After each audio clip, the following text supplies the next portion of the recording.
Hello guys, my self doctor Hemant Kumar Meena, BA MS student from NIA Jaipur. चलिए guys start करते हैं आज की वीडियो। आज की वीडियो में हम गाइस दो टॉपिक को कवर करेंगे, पूर्व मीमांस दर्शन और वेदांत दर्शन या उत्तर मीमांस दर्शन। पदार्थ विज्ञान के सेकंड चैप्टर के अंतर्गत जो पार्ट थर्ड की हमने बात करी थी, उस पार्ट थर्ड के अंतर्गत हमने न्याय दर्शन और योग दर्शन के बारे में डिस्कस किया था। और आज की वीडियो में हम पूर्व मीमांस दर्शन और उत्तर मीमांस दर्शन अथवा वेदांत दर्शन के बारे में डिस्कस करेंगे, जो कि आस्तिक दर्शन के अंतर्गत बताए गए हैं। तो सबसे पहले अगर पूर्व मीमांस दर्शन की बात करते हैं तो इसमें अपने को हर एक दर्शन के जैसे ही 4 टॉपिक जो है वो 4 पॉइंट जो है वो टोटल कवर करने हैं, जिसके अंदर सबसे पहला होगा आपका प्रवर्तक आचार्य, बी होगा उसका पर्याय या सिनोनिम्स जो है क्या क्या बताए गए हैं, सी होगा प्रमाण कौन कौन से उसने स्वीकार किया, और उसके बाद डी और लास्ट पॉइंट होगा हर एक दर्शन का जैसा होता है उसी तरह से पूर्व मीमांस दर्शन का प्रमुख सिद्धांत जो है वो कौन कौन से हैं। तो सबसे पहले अगर बात करते हैं प्रवर्तक आचार्य की, तो प्रवर्तक आचार्य जो है वो जैमिनी को बताया गया है। उसके बाद में अगर अपन पूर्व मीमांस दर्शन के पर्याय की बात करते हैं तो मीमांस, उसके बाद द्वैदशी लक्षणी और धर्म मीमांस बोलते हैं। उसके बाद में इसने जिन जिन प्रमाणों को स्वीकार किया उसकी अगर अपन बात करते हैं तो प्रत्यक्ष प्रमाण, अनुमान प्रमाण, शब्द प्रमाण, उपमान प्रमाण और अर्थापत्ति प्रमाण, इन चारों पांचों प्रकार के प्रमाणों को जो है वो इस पूर्व मीमांस दर्शन ने स्वीकार किया है।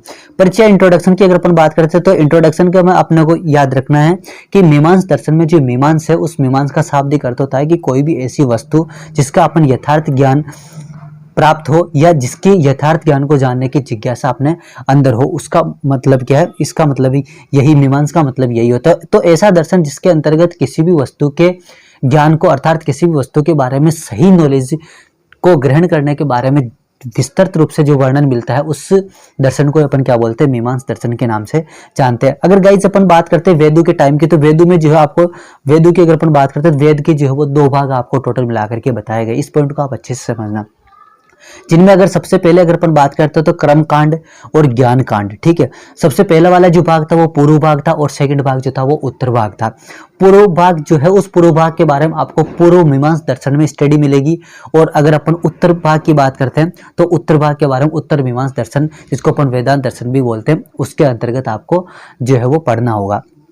तो पूर्व भाग जो है उस पूर्व भाग के अंदर कर्म कांड की बात करते हैं तो कर्म कांड कुछ भी नहीं, आपके द्वारा किए जाने वाले जो भी कार्य होते हैं, है ना, सुख या दुख के आधार पर, मतलब सुख या दुख की प्राप्ति के लिए किए जाने वाले जो कार्य होते हैं वो ही क्या है, आपके कर्म कांड है। अगर आप जो है वो सही कर्म करोगे तो आपको जो है वो पुण्य की प्राप्ति होती है, अगर आप गलत कार्य करोगे तो आपको पाप की प्राप्ति होगी, बस यही और कुछ नहीं।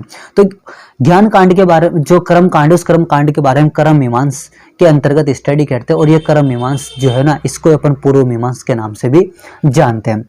उसके बाद सेकंड जो ज्ञान कांड है उस ज्ञान मीमांस और ज्ञान मीमांस है, और ज्ञान मीमांस मतलब कि उत्तर मीमांस दर्शन, और उत्तर मीमांस दर्शन मतलब कि वेदांत दर्शन जो है उसके अंदर आपको पढ़ना होगा, हमको पढ़ना है। ठीक है, उसके बाद अगर पूर्व मीमांस दर्शन के मुख्य विषय की बात करते हैं तो वो है धर्म। ठीक है, उसके बाद आपको अगला पॉइंट याद रखना है कि इस दर्शन को पूर्व मीमांस दर्शन इसलिए कहते हैं क्योंकि इसमें ज्ञान का विचार करने से पूर्व कर्म या कर्म कांड का विचार किया जाता है, क्योंकि कर्म कांड आदि का विचार करके ही वेदांत दर्शन के ज्ञान कांड को समझा जा सकता है। मतलब पूर्व मीमांस दर्शन का मतलब होता है कि आपके द्वारा किए गए कार्य के आधार पर ही आपको किस तरह का जो है वो फल प्राप्त होगा। इसके बारे में जहां पर स्टडी की जाती है वो है पूर्व मीमांस दर्शन। और उसके बाद में पूर्व मीमांस दर्शन के अंदर जब आपका कर्म कांड कंप्लीट हो जाता है तो कर्म कांड कंप्लीट होने के बाद ही आप जो है वो ज्ञान कांड के बारे में, मतलब कि एक तरह से जो है वो ज्ञान के बारे में जो है वो समझ सकते हो, ज्ञान के बारे में जो है आप अच्छे से नॉलेज ले सकते हो, ज्ञान को जो है बहुत अच्छे तरीके से आप समझ सकते हो। ठीक है, इसके बाद में अगर अपन गाइस बात करते हैं कि इस दर्शन के विषय में प्रत्येक अधिकरण 5 भागों में विभक्त किया गया है, जो कि निम्नानुसार है। अब जब इस पूर्व मीमांस दर्शन की रचना की गई थी तो इसके अंतर्गत आपको टोटल मिलाकर के 5 अधिकरण है। ठीक है, और प्रत्येक अधिकरण में को जो है वो मतलब प्रत्येक जो इसके सब्जेक्ट है उन मतलब विषय जो है उस विषय को 5 भागों में डिवाइड किया गया है, जिसको अपन अधिकरण बोल रहे हैं। और वो अधिकरण कौन कौन से, विषय, संशय, पूर्व पक्ष, उत्तर पक्ष और सिद्धांत। उसके बाद गाइस इस पूर्व मीमांस दर्शन के लास्ट और डी पॉइंट की बात करते हैं सिद्धांत। ठीक है, क्योंकि हर एक दर्शन का जो लास्ट वाला पॉइंट है ना सिद्धांत, वो आपके लिए बहुत इंपॉर्टेंट है, क्योंकि मेन जो कंसेप्ट है, मेन जो चीज है दर्शन का आयुर्वेद में किस तरह से इंपॉर्टेंस है, वो सारी चीजें आपको उसी के अंदर, उस सिद्धांत के अंदर ही, उस कंसेप्ट के अंदर ही, उस प्रिंसिपल के अंदर ही देखने को मिलेगी।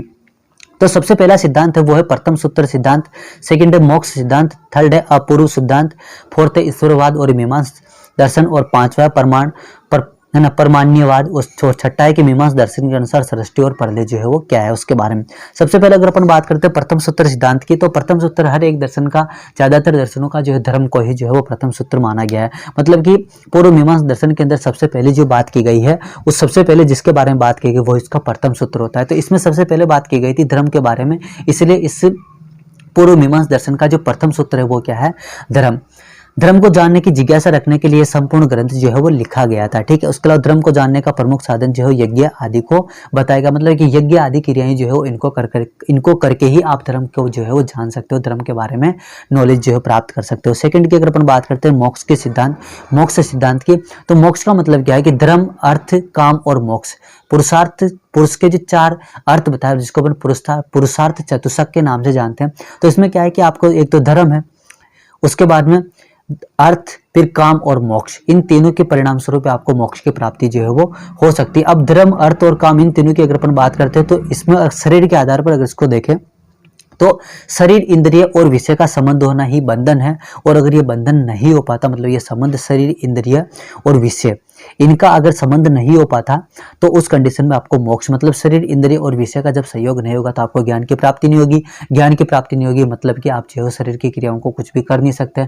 मतलब कि आपके अंदर जो है वो सारे के सारे जो आत्मा के जो 16 विकार बताए वो एब्सेंट होंगे, और जब वो एब्सेंट होंगे, वो अनुपस्थित होंगे, इसका मतलब आपकी मृत्यु हो चुकी है। मतलब आपका जो शरीर है वो शरीर आत्मा से रहित है। मतलब आपका शरीर जो है एक पंच महाभूतों का संकट है जिसके अंदर चेतना का अधिष्ठान खत्म हो चुका है। मतलब आत्मा आपके शरीर में प्रेजेंट नहीं है, मतलब आप मोक्ष की प्राप्ति कर चुके हो। और मोक्ष की प्राप्ति आपको कभी होगी, तभी हो सकती है जब आपके द्वारा किया गया है जो कर्म कांड है, वो कर्म कांड कैसा होगा, फल के आधार पर जो है पुण्य देने वाला होगा। अगर आपका कर्म, जो भी आप कर्म कर रहे हो, जो भी आप कार्य कर रहे हो, वो कार्य अगर आपका पुण्य देने वाला नहीं होगा तो आपको मोक्ष की प्राप्ति नहीं हो सकती है। बहुत सारे आप लोगों ने कहते हुए भी सुना होगा कि इसको तो ये तो मोक्ष की प्राप्ति करेगा। मोक्ष की प्राप्ति क्योंकि उस व्यक्ति के द्वारा किए जाने वाले जो कार्य है ना, वो कार्य उस चीज को डिसाइड कर रहे हैं कि उसको मोक्ष की प्राप्ति होगी या उसको नरक की जो है वो प्राप्ति होगी, ठीक है। तो उसके बाद थर्ड सिद्धांत की अगर अपन बात करते हैं, पूर्व मीमांसा दर्शन के थर्ड सिद्धांत की बात करते हैं, वह अपूर्व सिद्धांत।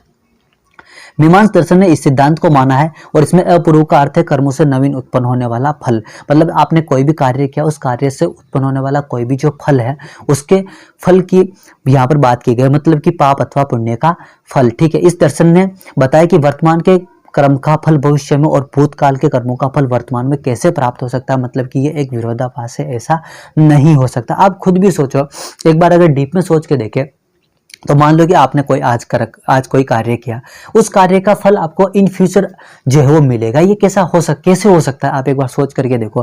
भूतकाल में आपने कोई कार्य किया, उसका फल आपको वर्तमान समय में मिलेगा, या फिर आपने वर्तमान समय में कोई कार्य किया, उसका फल जो है वो आपको, पाप है पुण्य वो एक अलग इश्यू है, लेकिन उसका जो फल है वो आपको भविष्य काल में मिलेगा। ऐसा कैसे हो सकता है? तो इसी चीज को जो है इसके अंतर्गत आपको बताया गया है, ठीक है। इस विरोध को दूर करने के लिए ही मीमांसा दर्शन ने इस सिद्धांत को स्वीकार किया। मतलब कि एक्चुअल में ऐसा होता नहीं है, ये केवल एक मनुष्य की जो है वो थिंकिंग होती है, सोच होती है ना। इस अकॉर्डिंग टू दर्शन, मैं कुछ नहीं बता रहा, ये जो दर्शन है ना, उस दर्शन के अंदर जो चीजें बताई गई वो मैं आपको एक्सप्लेन कर रहा हूँ। इस विरोध को दूर करने के लिए ही मीमांसा दर्शन ने इस सिद्धांत को स्वीकार किया है। फोर्थ जो है वो है ईश्वरवाद और मीमांसा दर्शन। अनेक विद्वानों ने मीमांसा को अनिश्वरवादी कहा है, क्योंकि उनके अनुसार मीमांसा ने ईश्वर के अस्तित्व के संबंध में कहीं भी लिखा ही नहीं है, किंतु यह गलत है। मीमांसा ने अनुमान से सिद्ध ईश्वर का निराकरण किया और वेद सिद्ध ईश्वर को माना है, ठीक है। तो ये था। उसके बाद परमाणुवाद की बात करते हैं, तो आचार्य परमाणुवाद की बात करते हैं तो पूर्व मीमांसा दर्शन के अंदर टोटल मिलाकर के 4 परमाणु को जो स्वीकार किया गया है, ठीक है। अब जो 4 परमाणु स्वीकार किए, उनमें से केवल और केवल इन्होंने प्रत्यक्ष परमाणु को ही वास्तविक परमाणु माना है। क्यों माना है? क्योंकि परीक्षा का मतलब क्या होता है? परीक्षा का मतलब होता है कि किसी भी चीज के बारे में आपको नॉलेज है, अब आपका उस नॉलेज के एस्पेक्ट पे आप उसके अंदर क्या कर रहे हो कि वो चीजें है या नहीं, उसका एग्जामिनेशन कर रहे हो, ठीक है। तो जो नॉलेज आपको मिली वो आप तो उपदेश प्रमाण से, मतलब शब्द प्रमाण से प्राप्त हुई। अब इस शब्द के बेस पर ही तो आप क्या कर रहे हो, आगे परीक्षा कर रहे हो। मतलब प्रत्यक्ष और अनुमान जो आप कर रहे हो वो किसके बेस पे कर रहे हो? आप तो उपदेश शब्द के बेस पे कर रहे हो। मतलब कि कहने का मतलब सीधा सीधा ये है कि जो परीक्षा आप कर रहे हो उसके अंदर प्रत्यक्ष जो है ना वो वास्तविक है। इसके अलावा आप तो उपदेश और अनुमान ये सारे के सारे जो है वास्तविक नहीं होते। टोटल मिलाकर के इन्होंने 4 परमाणु को स्वीकार किया है, लेकिन उन 4 परमाणु में से अगर अपन 2 परमाणु की बात करते हैं तो 2 परमाणु जो कि प्रत्यक्ष और अनुमान परमाणु है, उन परमाणु को इन्होंने अधिक महत्व दिया है। क्यों दिया है? क्योंकि प्रत्यक्ष तो क्या है, जो कि वास्तविक रूप से है, इसी वजह से। इस दर्शन का मानना है कि शब्द के आधार पर ही किसी वस्तु के ठीक होने पर ही दूसरे परमाणु के द्वारा परीक्षा करते हैं। छठा और लास्ट पॉइंट है कि मीमांस दर्शन के अनुसार सृष्टि और प्रलय सृष्टि के दो भेद बताए गए, एक तो महासृष्टि और एक खंड सृष्टि। ठीक है, महासृष्टि का मतलब क्या है? महासृष्टि और खंड सृष्टि। उसी तरह से अगर अपन प्रलय की बात करते हैं तो महाप्रलय और खंड प्रलय। ठीक है, महासृष्टि का मतलब क्या है कि बहुत सारे परमाणु के मिलने से किसी भी वस्तु का जो है निर्माण हो रहा है, जिसे आयुर्वेद बताया गया है कि पंच महाभूतों के मिलने से जो है वो वस्तुओं का बनना, द्रव्य का बनना, चीजों का बनना। ठीक है, उसी तरह से आधुनिक से जो विज्ञान है उसके अंदर भी आपको बताया है कि जो परमाणु के मिलने से जो है वो पदार्थ का निर्माण होता है। ठीक है, उसी तरह से अगर मान लो कि ये एक दूसरे से दूर दूर होते हैं, मतलब परमाणु के संगठन के परिणाम स्वरूप जो है वो सृष्टि की उत्पत्ति हो रही है, इसीलिए इसको अपन महासृष्टि बोलते हैं। और खंड सृष्टि क्या है कि उन परमाणु का एक दूसरे से अलग अलग हो जाना, वो क्या हो जाएगा? आपका जो है एक तरह से सृष्टि का जो है वो विनाश हो जाएगा, मतलब कि वो क्या है? महाप्रलय के अंतर्गत रखा गया है। ठीक है, उसके अलावा अगर अपन खंड सृष्टि की बात करते हैं तो कोई भी स्थान है जहां पर भूकंप आ गया है ना, बाढ़ आ गई, ज्वालामुखी आ गई, ये मतलब प्राकृतिक आपदाओं से अगर किसी भी तरह की जो नुकसान होता है तो उसको अपन खंड सृष्टि के नाम से, खंड प्रलय के नाम से जानते हैं। ठीक है, तो गाइज ये था पूर्व मीमांस दर्शन। अब बात करते हैं अपन कि मीमांस दर्शन और आयुर्वेद में जो है वो साम्यता क्या रखी गई है, मतलब जो दर्शन अपन पढ़ रहे हैं वो एक्चुअली में पढ़ क्यों रहे, आयुर्वेद में इनका इंपॉर्टेंस क्या है ना। तो मैंने आपको पहले बताया था कि किसी भी दर्शन को जब आप पढ़ रहे हो तो उसके अंदर आपको टोटल में 4 पॉइंट कवर करवा रहा हूं। उसमें से आपका जो 4th नंबर का पॉइंट है प्रमुख सिद्धांत, वो प्रमुख सिद्धांत हर एक दर्शन का इंपॉर्टेंट है, क्योंकि वही आगे चल करके डिसाइड कर रहा है कि आयुर्वेद के साथ में इसका कॉम्बिनेशन किस तरह से बिठा हुआ है, किस तरह से आयुर्वेद के साथ में इसको जो है कोरिलेट किया जा सकता है। मीमांस दर्शन की बात करते हैं तो मीमांस दर्शन में धर्म और यज्ञ आदि को महत्व दिया गया है। ठीक उसी तरह से आयुर्वेद में भी यज्ञ आदि के बारे में, धर्म आदि के बारे में जो स्पष्ट रूप से बताया गया है। उसके बाद अगर अपन बात करते हैं तो मीमांस दर्शन ने जो है शब्द आदि परमाणु का वर्णन आयुर्वेद में किया है। ठीक है, जो मीमांस दर्शन ने जो शब्द आदि प्रमाण की माने हैं, प्रत्यक्ष प्रमाण माने, अनुमान प्रमाण माने, उनका जो वर्णन है वो पर यहाँ पर आयुर्वेद में जो है वो किया गया है। ठीक है, उसके बारे में बात करते हैं कि उत्तर मीमांसा दर्शन या वेदांत दर्शन जो है वो क्या है। तो हाईलाइट की अगर अपन बात करते हैं तो सबसे पहले देखते हैं कि वही 4 पॉइंट कौन कौन से, प्रवर्तक, आचार्य, पर्याय, प्रमाण और प्रमुख सिद्धांत। सबसे पहले अगर अपन प्रवर्तक आचार्य की बात करते हैं तो वेद व्यास से उत्तर मीमांस दर्शन या वेदांत दर्शन की बात करते हैं। पर्याय जो है ब्रह्म सूत्र, शारीरिक मीमांस, ये सारे। उसके बाद प्रमाण की बात करते हैं प्रत्यक्ष प्रमाण, अनुमान प्रमाण, शब्द प्रमाण, उपमान प्रमाण, अर्थापत्ति प्रमाण और अभाव प्रमाण। मतलब कि वेदांत दर्शन या उत्तर मीमांस दर्शन ने कुल मिलाकर के 6 दर्शनों को, 6 सिद्धांतों को स्वीकार, 6 प्रमाणों को स्वीकार किया है। ठीक है, बहुत बार क्वेश्चन पूछ लिया जाता है कि सबसे ज्यादा प्रमाण जो है वो किस दर्शन के द्वारा माने गए थे। AIPGT के अंदर ही क्वेश्चन पूछ लिया जाता है। तो आपको ये ध्यान रखना है कि जो उत्तर मीमांस दर्शन है, जिसको अपन वेदांत दर्शन भी बोलते हैं, वो उसके द्वारा जो है वो टोटल मिलाकर के 6 परमाणु को स्वीकार किया गया था। ठीक, और सबसे ज्यादा जो प्रमाण है वो इसी ने माने हैं। ठीक है, उसके बाद इंट्रोडक्शन की बात करते हैं तो वेदांत के शब्द से आपको पता चल रहा है कि वेद का अंत, मतलब वेदों का अंत का मतलब क्या है, वेदों का अंतिम भाग। और वेदों का अंतिम भाग जो उसको अपन क्या बोलते हैं, उपनिषद बोलते हैं। ठीक है, मतलब कहने का मतलब सीधा सीधा ये है कि इस दर्शन में जिन भी विषयों का वर्णन मिलता है उन सभी का मूल जो है वो क्या है, उपनिषद होता है। क्योंकि वेदों का अंत भाग जो है वो इसके अंतर्गत, इनका जो मूल जो है, मतलब वेदांत दर्शन की रचना जिस वेदों के जिस भाग को मानते हुए की गई है वो है उपनिषद, इसलिए इसको अपन क्या बोलते हैं, वेदांत। वेद के 2 भाग, एक तो पूर्व भाग और एक उत्तर भाग। ठीक है, पूर्व भाग के अंदर आपको कर्म कांड, कर्म मीमांस, पूर्व मीमांस, इनके बारे में नॉलेज मिलेगी। उसके बाद उत्तर भाग की बात करते हैं ज्ञान कांड, ज्ञान मीमांस और वेदांत दर्शन, इसको अपन बोलते हैं। ठीक है, उसके बाद उत्तर भाग की बात करें, उत्तर भाग में जो है ज्ञान कांड है, जिसका वर्णन इस वेदांत दर्शन में किया गया है। वेदांत दर्शन की जब रचना की गई थी तो उसके अंतर्गत आपको टोटल मिलाकर के 4 अध्याय और हर एक अध्याय में जो है टोटल 4-4 पाद आपको बताए गए हैं। डी पॉइंट जो है वो उत्तर मीमांस दर्शन का या वेदांत दर्शन का वो है प्रथम सूत्र सिद्धांत। उसमें से अगर प्रमुख सिद्धांतों की बात करते हैं तो वो है कि प्रथम सूत्र सिद्धांत सृष्टि उत्पत्ति के अव्यक्तकारी व अव्यक्तादि पर विचार, मृत्यु के बाद जीवात्मा की स्थिति। 4th जो सिद्धांत है वो विवर्तनवाद सिद्धांत। 5वां पंजीकरण सिद्धांत। 6वां परमाणु वर्णन। ठीक है, प्रथम सूत्र सिद्धांत की बात करते हैं तो प्रथम सूत्र सिद्धांत क्या है कि ब्रह्मा आदि के विषय की बात की गई है। अब देख, जैसे अपन ने बात करी थी कि पूर्व मीमांस दर्शन जब अपन पढ़ रहे थे तो उस दौरान हमने कहा था कि इसका जो प्रथम सूत्र, मतलब इसने सबसे पहले जो प्रायोरिटी है वो किसको दी, मतलब सबसे ज्यादा जो है वो सबसे पहले किस चीज के बारे में डिस्कस किया, वो इसका प्रथम सूत्र सिद्धांत है। तो जो पूर्व मीमांस दर्शन सिद्धांत था पूर्व मीमांसा दर्शन के जो सिद्धांत है उसके अंदर आपको प्रथम सूत्र सिद्धांत के रूप में धर्म को जो है वो देखने को मिला था।